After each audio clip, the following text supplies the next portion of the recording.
नमस्कार.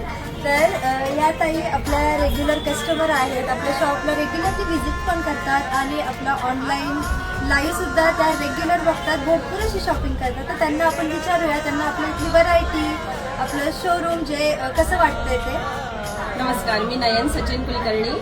मला शुभम साडी डिपोमधल्या सगळ्या साड्या खूप आवडतात आणि सगळ्यात मेन म्हणजे इथे पैठण्या जशा हव्या तशा असतात आणि सगळ्यात मेन म्हणजे आपल्याला परवडेबल ऑफरमध्ये आणि सगळ्यात मेन म्हणजे माझा तर विषय असा असतो, जी आवडली साडी ती अगदी मी बाजूला ठेवायला सांगते आणि जास्तीचे 100 रुपये देऊन त्यांना सांगते की मला बाजूला ठेवा आणि मी 8 दिवसांनी येऊन घेऊन जाईल. त्यानुसारच माझे दादा आणि सगळ्यात मेन म्हणजे माझी वहिनी ही सुद्धा ती बाजूला ठेवते आणि आमच्या काकू त्या सुद्धा ठेवतात आणि माझी साडी मला अगदी वेळेशीर मिळते. म्हणून मी या शुभम साडी सोडून कुठेच साडी घेत नाही.